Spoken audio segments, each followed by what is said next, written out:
Hello everyone.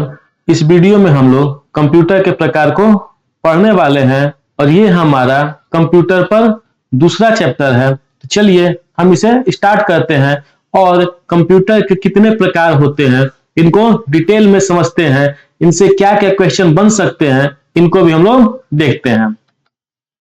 Computer के प्रकार की बात करें हम तो कंप्यूटर को हम लोग मेनली दो प्रकार से बांटते हैं। एक को बोलते हैं हम डेटा प्रबंधन के आधार पे और दूसरा कंप्यूटिंग शक्ति और गति के आधार पे। डेटा प्रबंधन का मतलब हुआ डेटा मैनेजमेंट के आधार पर, उसकी क्षमता के आधार पर, यानी कौन सा कंप्यूटर जो है किस टाइप के डेटा को मैनेज कर सकता है, किस टाइप के डेटा पे वो काम करता है, इसके आधार पे कंप्यूटर को बांटते हैं। और दूसरा बांटते हैं कंप्यूटर की शक्ति के आधार पे कि कंप्यूटर का पावर कितना है, काम करने की क्षमता कितनी है और वो किस गति से किस स्पीड से काम कर रहा है, इसके आधार पे बांटते हैं। तो डेटा प्रबंधन की बात करें हम तो इस आधार पे कंप्यूटर को तीन पार्ट में बांटते हैं। एक को बोलते हैं हम एनालॉग कंप्यूटर, दूसरे को बोलते हैं डिजिटल कंप्यूटर और तीसरे को बोलते हैं हाइब्रिड कंप्यूटर। कंप्यूटर शक्ति की और गति की बात करें हम तो इससे कंप्यूटर को हम लोग बांटते हैं पांच प्रकार से। एक को बोलते हैं निजी कंप्यूटर, दूसरे को वर्क स्टेशन, तीसरा मिनी कंप्यूटर, चौथा मेन फ्रेम कंप्यूटर और पांचवा जो हमारा है सुपर कंप्यूटर। ठीक है। अब देखिए ये जो इतने सारे कंप्यूटर आपके पास हैं तो ये जो डेटा प्रबंधन के आधार पे है तो ये किस टाइप का डेटा को मैनेज कर सकता है, अलग अलग डेटा को मैनेज कर सकता है। तो जब अलग अलग डेटा को मैनेज कर सकता है तो इसका जो आर्किटेक्चर होगा, ठीक है, इसका जो डिजाइन होगा वो अलग अलग होगा। इसलिए आप लोग आसानी से एनालॉग कंप्यूटर, डिजिटल कंप्यूटर और हाइब्रिड कंप्यूटर को देख करके डिस्टिंग्विश कर सकते हैं, अंतर पता लगा सकते हैं। लेकिन ये जो है पावर और स्पीड के आधार पे जो इन पांच प्रकार कंप्यूटर हैं, ठीक है, इनमें थोड़ा सा अंतर करना मुश्किल है क्योंकि इसके डिजाइन में कोई आपको अंतर नहीं दिखेगा। ये आपको दिखेगा सॉफ्टवेयर में अंतर के कारण। पावर और जो स्पीड है वो कैसे चेंज होगा तो ये आपके सॉफ्टवेयर के बदलने से इनका पावर और स्पीड जो है वो चेंज हो जाएगा। इसलिए इसके डिजाइन पे कोई फर्क नहीं पड़ता, आर्किटेक्चर कोई फर्क नहीं पड़ता, तो बाहर से देखने पे ये एक जैसे लगते हैं। ठीक है। तो इस कारण से इनमें देख करके अंतर लगा पाना मुश्किल है। जैसे अगर हम बात करें यहाँ पे कि अगर आपके पास कोई फोन है, ठीक है, कोई फोन है, एक आदमी ने उस फोन को खरीदा है जिसमें 4 GB का रैम है और 128 GB का हार्ड डिस्क है, ठीक है, स्टोरेज जिसको बोलते हैं, और एक ने खरीदा है जिसके पास 8 GB का रैम है और 256 GB का स्टोरेज है। तो क्या इन दोनों में आप अंतर पता लगा सकते हैं? नहीं लगा सकते। लेकिन एक और हम एग्जांपल लेते हैं। जैसे मान लेते हैं कि ये बेसिक फोन है जो कि घर में होता था, सबसे पहले वाला बेसिक फोन जो कि टेबल पे रखा हुआ होता था और उससे लोग बात करते थे।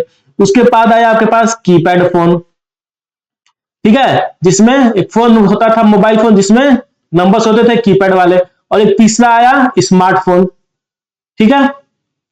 तो इन तीनों में अंतर करना आपका आसान है क्योंकि इन तीनों का आर्किटेक्चर जो है वो अलग अलग है, इन तीनों का डिजाइन अलग अलग है। तो यही जो है वो यहाँ पे है डेटा प्रबंधन के आधार पे इनका डिजाइन जो है वो अलग अलग है, तो आप अंतर पता लगा सकते हैं। लेकिन ये जो कॉन्सेप्ट है यहाँ पे ये सॉफ्टवेयर में चेंज हुआ। यहाँ 4 GB रैम है, यहाँ 8 GB रैम है, यहाँ 128 GB हार्ड डिस्क है, यहाँ पे 256 GB हार्ड डिस्क है। तो इसके सॉफ्टवेयर में चेंज हुआ है, तो इसके हार्डवेयर में इसके डिजाइन में कोई अंतर नहीं है, इसलिए इनको देखने पे अंतर नहीं पता चलेगा, देखने पे एक जैसे होंगे।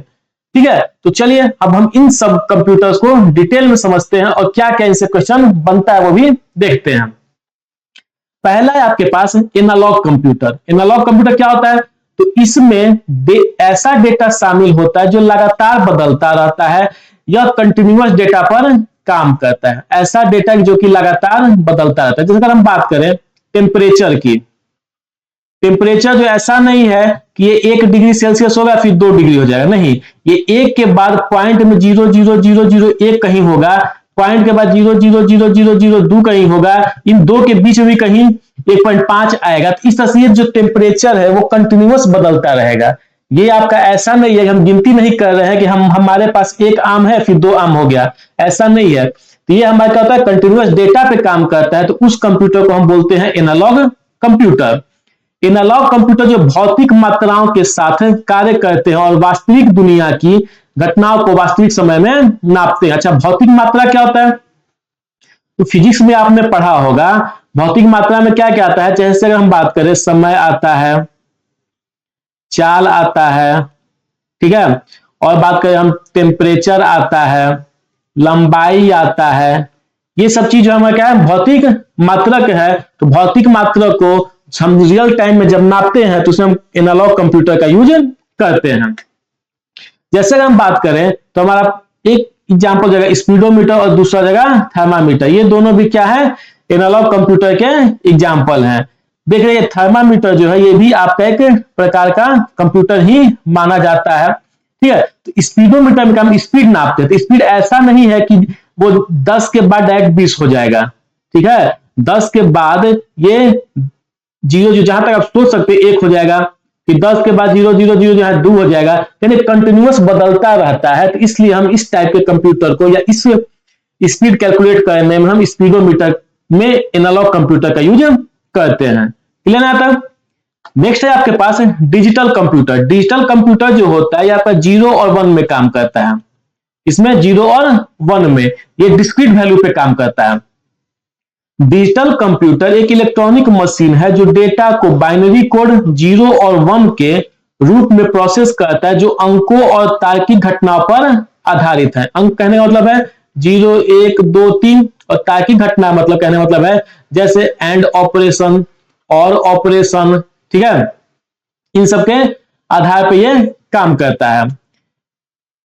डिजिटल कंप्यूटर इनपुट लेकर उसे प्रोसेस करता है और तेज व सटीक परिणाम आउटपुट देता है। यह आधुनिक कंप्यूटर, लैपटॉप और स्मार्टफोन में इसका यूज किया जाता है। उदाहरण जो हम बताएं यहाँ पे डेस्कटॉप कंप्यूटर है, लैपटॉप है, टैबलेट है, स्मार्टफोन है, इनमें जो भी आपके कंप्यूटर यूज किए जाते हैं या इन टाइप के कंप्यूटर को हम बोलते हैं डिजिटल कंप्यूटर, क्योंकि ये 0 और 1 पे काम करते हैं। नेक्स्ट है आपका हाइब्रिड कंप्यूटर। नाम से क्लियर है कि वैसा कंप्यूटर जिसमें एनालॉग और डिजिटल दोनों के प्रॉपर्टी शामिल होते हैं, दोनों के गुण शामिल होते हैं। इसमें डिजिटल और एनालॉग कंप्यूटर दोनों की विशेषताएं होती हैं। ये असतत और निरंतर डेटा दोनों को प्रोसेस कर सकते हैं। हम जान रहे हैं कि असतत के लिए हमारे पास जो होता है वो डिजिटल कंप्यूटर होता है, और निरंतर के लिए हमारे पास क्या होता है एनालॉग कंप्यूटर होता है, ठीक है। तो ये दोनों प्रकार के डेटा पे काम कर सकते हैं, क्योंकि इसमें दोनों प्रकार के कंप्यूटर यूज होते हैं। उदाहरण की बात करें हम तो पेट्रोल पंप में उपयोग किए जाने वाला जो प्रोसेसर होता है, ठीक है, वो कैसा होता है हाइब्रिड होता है, क्योंकि जो हम पेट्रोल पंप पे यूज करते हैं तो एक कंप्यूटर आपके लिए लगा होता है तेल का मेजरमेंट करने के लिए कितना तेल गया, और दूसरा कंप्यूटर लगा होता है, दूसरा प्रोसेसर लगा होता है उसमें कितने पैसे का गया वो, ठीक है। तो जो तेल नापने वाला जो कंप्यूटर है वो आपका एनालॉग है, क्योंकि तेल जो होता है वो क्या होता है कंटिन्यूअस डाटा की जैसा हम मान सकते हैं, और जो पैसा है आपका वो जो है वो डिजिटल के रूप में काम करता है, ठीक है। उसी तरह आप देख सकते हैं मेडिकल फील्ड में जो मशीन है ईसीजी मशीन जो है, इसमें भी ये जो डाटा बता रहा है आपको, ये बता रहा है आपका डिजिटल डाटा।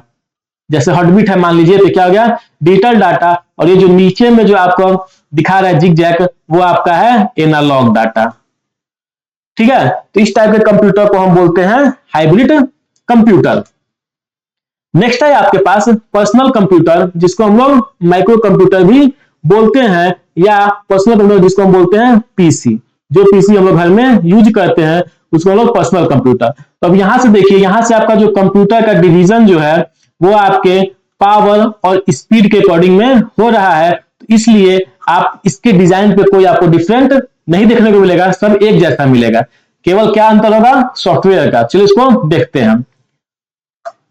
बोला पर्सनल कंप्यूटर जिसको पीसी कहते हैं, या माइक्रो कंप्यूटर को व्यक्तिगत उपयोग के लिए डिजाइन किया गया, यानी कि जो हम घर में यूज करते हैं पर्सनल यूज करते हैं उसको हम पीसी बोलते हैं। ये कंप्यूटर आकार में छोटे होते हैं। क्यों होते हैं?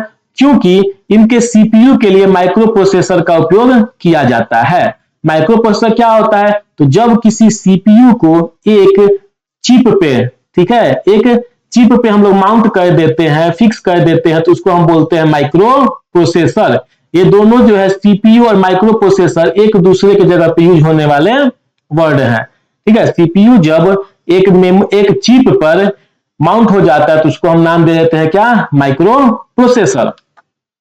उदाहरण की बात करें हम तो हमारा जो डेस्कटॉप कंप्यूटर है, लैपटॉप है, स्मार्टफोन है, टैबलेट है और पर्सनल डिजिटल असिस्टेंट जैसे कि पीडीए जिसको बोलते हैं हम, जैसे कि हमारा स्मार्टफोन, यानी स्मार्टफोन को हमें कौन नाम देते हैं, पीडीए, पर्सनल डिजिटल असिस्टेंट। ये सब जो हमारे हैं वो पर्सनल कंप्यूटर के प्रकार हैं।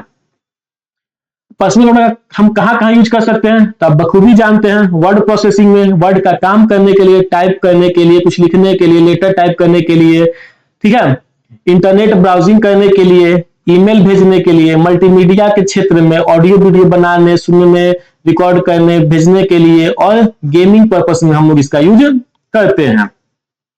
माइक्रो कंप्यूटर सबसे छोटे और सबसे लोकप्रिय कंप्यूटर हैं जिन्हें आजकल आमतौर पर पीसी या पर्सनल कंप्यूटर के नाम से भी जाना जाता है, जो मैंने आपको फर्स्ट पॉइंट में ही बताया था। क्लियर है? नेक्स्ट है आपका वर्क स्टेशन।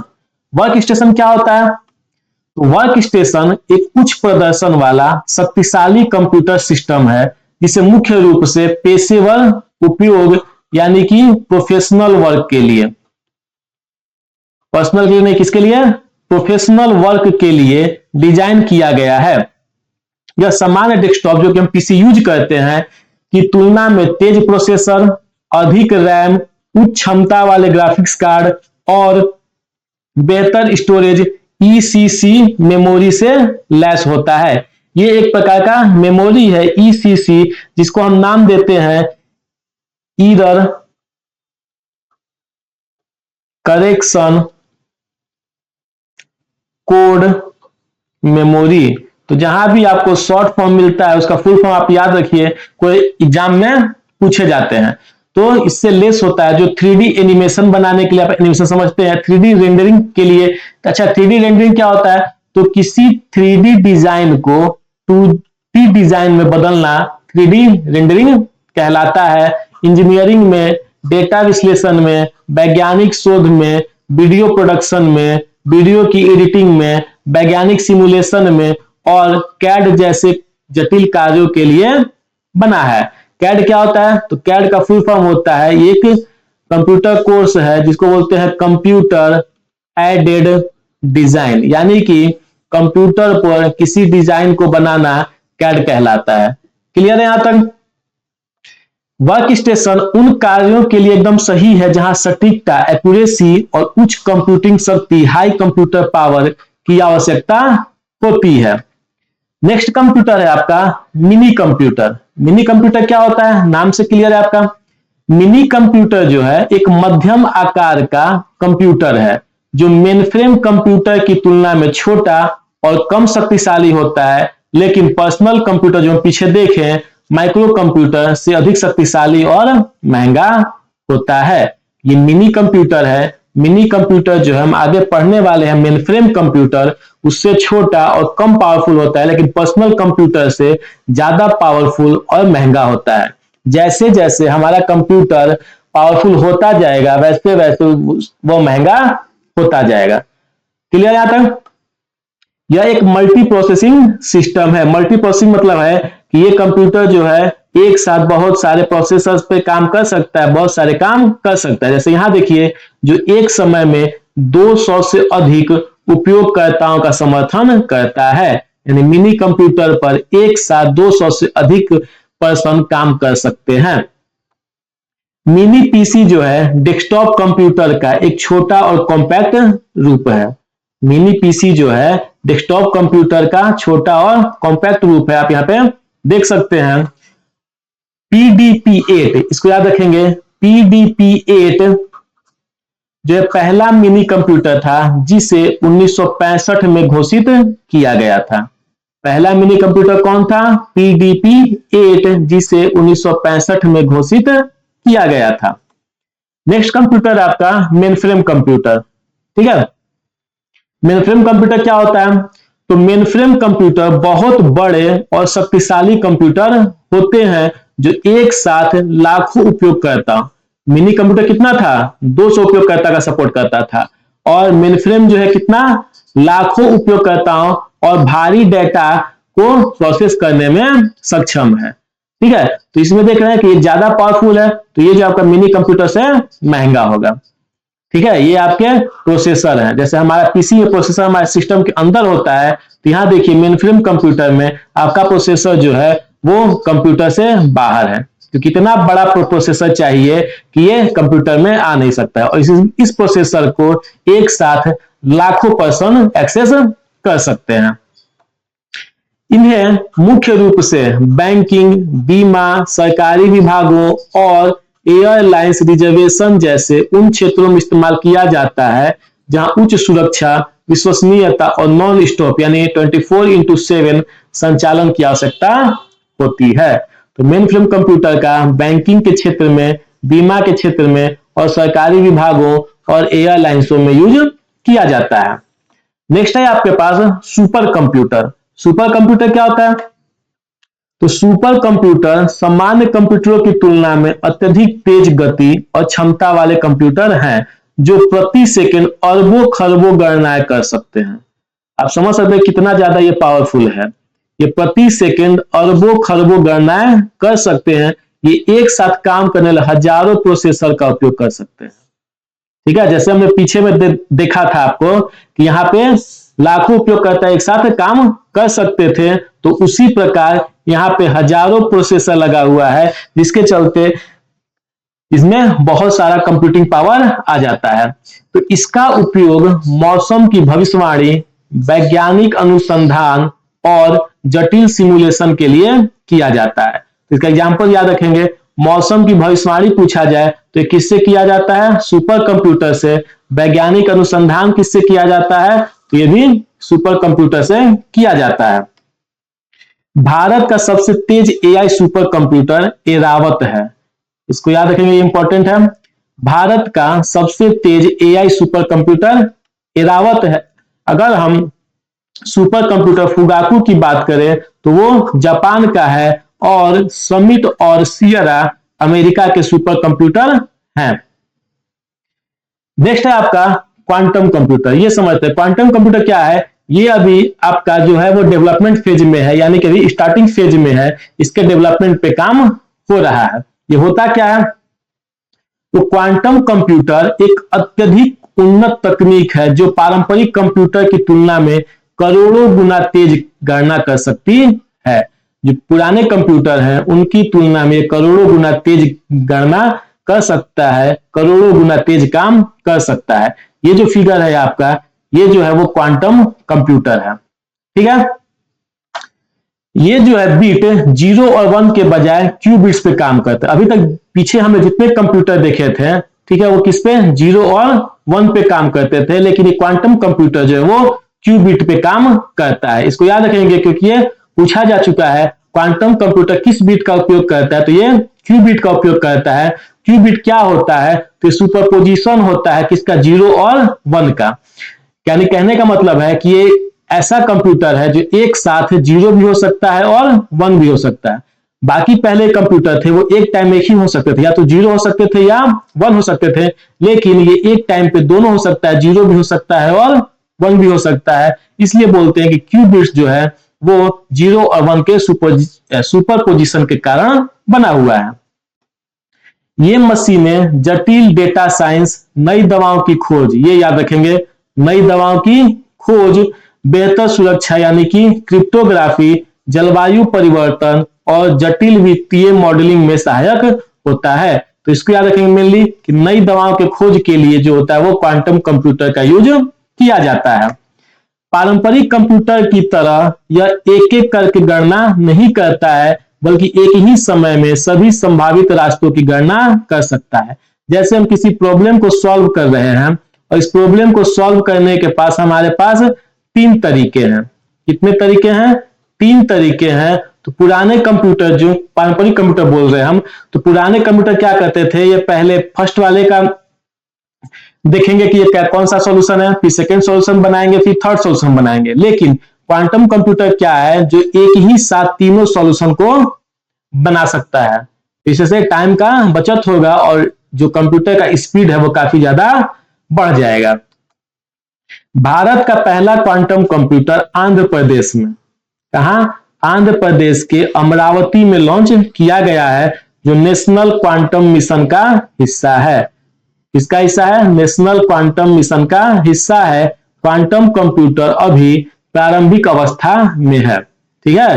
क्वांटम कंप्यूटर अभी प्रारंभिक अवस्था में, यानी कि अभी ये डेवलप हो रहा है। इसके बाद एकदम सर्वर क्या होता है, बार बार सुनते हैं कि सर्वर का इशू हो गया है, सर्वर काम नहीं कर रहा है, तो ये क्या है? तो सर्वर जो होता है एक अत्यंत शक्तिशाली कंप्यूटर या सॉफ्टवेयर सिस्टम है जो नेटवर्क जैसे कि इंटरनेट और लैन पर अन्य कंप्यूटरों को डेटा संसाधन या सेवाएं प्रदान करता है, ठीक है। तो सर्वर भी जो होता है एक कंप्यूटर होता है जो कहीं दूर रखा हुआ है, आपकी पहुंच से दूर, और वहां पे जो डेटा है, वहां पे जो संसाधन है, ठीक है, वो संसाधन आपको इंटरनेट और लैन के माध्यम से प्राप्त होते हैं। यह क्लाइंट के अनुरोध हो, जैसा हम अनुरोध कर रहे हैं, जैसा हम रिक्वेस्ट कर रहे हैं, को प्रोसेस करता है और वेबसाइट, फाइलें, ईमेल या वीडियो को स्टोर और सर्व कराता है, ठीक है। क्लाइंट मतलब जैसा अनुरोध करता है, जैसा रिक्वेस्ट करता है। रिक्वेस्ट करना मतलब जैसे कि मान लीजिए कि हम अपने मोबाइल फोन पे या सिस्टम पे यूट्यूब देख रहे हैं, तो हम यूट्यूब खोलते हैं तो हम सर्वर को रिक्वेस्ट भेजते हैं कि हाँ तुम यूट्यूब खोलो, ठीक है। तो उस अनुरोध के अनुसार जैसा हम अनुरोध करते हैं, हम वेबसाइट चलाना चाहते हैं, फेसबुक का वेबसाइट खोलना चाहते हैं, तो हम उस फेसबुक वेबसाइट का रिक्वेस्ट भेजते हैं सर्वर के पास, और फिर सर्वर से वहां से हमको अपना रिक्वेस्ट पूरा करने के लिए वो फेसबुक का प्रोफाइल जो होता है वो भेजता है, ठीक है। नेक्स्ट है, ये जो सर्वर होता है ये application server, database server, file या क्लाउड सर्वर भी हो सकते हैं। एप्लीकेशन सर्वर क्या होता है? तो ऐसा सर्वर जहां से हम किसी एप्लीकेशन को यूज करते हैं, जैसे हम ऑनलाइन किसी एप्लीकेशन को यूज करते हैं, जैसे हम यूज कर रहे हैं क्या, वर्ड टू पीडीएफ कन्वर्टर, ठीक है। तो एक सॉफ्टवेयर होता है लेकिन उसको ऑनलाइन यूज करना चाहते हैं, तो उसके लिए हम कौन सा सर्वर का यूज कर रहे हैं? एप्लीकेशन सर्वर का। यानी कि एक ऐसा सर्वर बना हुआ है, एक ऐसा सिस्टम बना हुआ है, एक ऐसा कंप्यूटर बना हुआ है जहां पे आपके सारे एप्लीकेशन जो है रखे हुए हैं और जिसको आप ऑनलाइन एक्सेस कर सकते हैं। जैसे हम बात करें एमएस वर्ड की, एमएस वर्ड हम चाहे तो अपने मोबाइल में डाउनलोड करके उसका एप्लीकेशन हम उसको यूज कर सकते हैं, लेकिन हम एमएस वर्ड को ऑनलाइन यूज करना चाहें, ऑनलाइन कुछ लिखना चाहें, ऑनलाइन हम लेटर बनाना चाहें, तो हम एप्लीकेशन को ऑनलाइन भी यूज कर सकते हैं। तो ये एप्लीकेशन आपके एप्लीकेशन सर्वर पे स्टोर है, वहां से हम उसको एक्सेस करते हैं। डेटाबेस सर्वर, डेटाबेस सर्वर क्या होता है? जहां पे सारे डेटा रखे रहते हैं। जैसे मान लीजिए हम गूगल में कोई चीज सर्च कर रहे हैं, व्हाट इज कंप्यूटर, तो कंप्यूटर जो है वो आपको बताएगा, पूरा डेटा निकाल करके रखेगा। तो वो जो डेटा है, वो जो व्हाट इज कंप्यूटर है, उसका सॉल्यूशन जो कहीं ना कहीं तो रखा हुआ है, वो जिस सर्वर पे रखा हुआ है उस सर्वर को हम नाम देते हैं क्या? डेटाबेस। इसके बाद है फाइल या क्लाउड सर्वर। जैसे मान लीजिए व्हाट इज कंप्यूटर जो है, या किसी भी कंप्यूटर का एक हम पीडीएफ डाउनलोड करना चाहते हैं, तो पीडीएफ एक फाइल है, ये फाइल जहां पे स्टोर है उसको हम क्या क्या बोलते हैं? फाइल सर्वर या क्लाउड सर्वर। अच्छा, क्लाउड सर्वर, फाइल सर्वर में तो केवल फाइल मिलता है, लेकिन क्लाउड सर्वर में क्या होता है? क्लाउड सर्वर को स्पेस मिलता है। जैसे आपके सिस्टम में मान लेते हैं कि 100 जीबी का स्पेस है, लेकिन आपको चाहिए 200 जीबी का स्पेस, तो आप क्लाउड सर्वर से स्पेस जो है वो भी मांग सकते हैं। क्लियर है? नेक्स्ट है आपके पास एम्बेडेड कंप्यूटर। एम्बेडेड कंप्यूटर क्या होता है? एम्बेडेड कंप्यूटर विशेषीकृत कंप्यूटिंग सिस्टम है जिन्हें किसी बड़े उपकरण या मशीन के भीतर एक विशिष्ट कार्य करने के लिए डिजाइन किया गया है। एम्बेडेड कंप्यूटर कहता है कि किसी भी मशीन में वैसा कंप्यूटर जो किसी पार्टिकुलर काम के लिए डिजाइन किया गया है उसको हम एम्बेडेड कंप्यूटर कहते हैं। जैसे उसमें जो कंप्यूटर डिजाइन किया गया वो सिंपली वही काम करेगा। हमारा पीसी जो है, हमारा कंप्यूटर जो एम्बेडेड नहीं है, क्योंकि हम इस पीसी को अपने अकॉर्डिंग जो हम उसको यूज कर सकते हैं। गाना सुन सकते हैं, फिल्म देखना फिल्म देख सकते हैं, सॉफ्टवेयर का काम करना सॉफ्टवेयर काम कर सकते हैं, वीडियो एडिटिंग कर सकते हैं, वेदर फोरकास्टिंग कर सकते हैं। तो जैसा हमको जरूरत है हम उसका पीसी का वैसा यूज कर सकते हैं। तो एम्बेडेड नहीं है। एम्बेडेड कंप्यूटर जो होता है वो स्पेसिफिक पर्पस के लिए बना होता है, उसके अलावे वो कोई काम नहीं कर सकता है। आगे हम देखिए समझते हैं कि वो क्या होता है। ये सामान्य कंप्यूटरों के विपरीत छोटे, विश्वसनीय और कम बिजली खपत वाले होते हैं। इनमें सॉफ्टवेयर जो होता है सीधे हार्डवेयर में एम्बेड होता है। यानी जो सॉफ्टवेयर हम यूज करते हैं वो सीधे कहां होता है? हार्डवेयर में होता है, और जो हार्डवेयर में जो सॉफ्टवेयर डाल दिए वो अभी चेंज नहीं होगा, और वो जो कंप्यूटर वो सिर्फ और सिर्फ वही काम करेगा। अगर आप उस कंप्यूटर को बदलना चाहते हैं, उसके पूरे हार्डवेयर को बदलना चाहते हैं, तो पूरा का पूरा आपको सिस्टम ही बदलना पड़ेगा। क्लियर है? ये केवल एक ही निश्चित काम के लिए बने होते हैं, जैसे वॉशिंग मशीन में टाइमर का चलना। तो वॉशिंग मशीन जो टाइमर चलता है उसके लिए अलग से एक एम्बेडेड कंप्यूटर लगाया गया है, तो वो जो टाइमर है वो केवल मशीन का टाइमर ही बताएगा, बाकी कोई काम नहीं करेगा। स्मार्ट टीवी है, रेफ्रिजरेटर है, कारों में एयर बैग का कंट्रोल है, वो जो एम्बेडेड सिस्टम है वो केवल एयर बैग को ही कंट्रोल कर सकता है। इंजन मैनेजमेंट सिस्टम है, रोबोटिक्स है, सेंसर है, सेंसर भी आपका एक ही टाइप का सेंसर होता है, वो पार्टिकुलर चीज को ही सेंस करेगा। औद्योगिक ऑटोमेशन है, डिजिटल कैमरा है, स्मार्ट वॉच है, राउटर है, जीपीएस सिस्टम है, ये सब क्या होते हैं? एम्बेडेड सिस्टम होते हैं। जैसा अगर हम बात करें अपना ईयरबड्स का, तो ईयरबड्स जो है वो भी आपका क्या एम्बेडेड कंप्यूटर है, क्योंकि ईयरबड्स हम सिर्फ गाना ही सुन सकते हैं, क्या हम उसको और कोई काम कर सकते हैं? नहीं कर सकते हैं। जैसे अगर आप पहले का देखें तो ये वॉकमैन होता था जिसमें हम गाना सुनते थे, ठीक है, तो इसमें केवल गाना सुन सकते हो, कुछ काम नहीं कर सकते हैं। तो इस टाइप के कंप्यूटर को, जो कि एक पार्टिकुलर किसी काम के लिए बनाए गए हैं, उसको हम एम्बेडेड कंप्यूटर कहते हैं। तो ये आज का हमारा जो वीडियो था टाइप ऑफ कंप्यूटर, कंप्यूटर के प्रकार, वो समाप्त हुआ। तो ये वीडियो आपको कैसा लगा कमेंट सेक्शन में जरूर बताइए। ये वीडियो आपको पसंद आया तो इसे लाइक, सब्सक्राइब और शेयर जरूर करें। तो मिलते हैं आपसे अगली वीडियो में, तब तक के लिए धन्यवाद, bye bye and take care.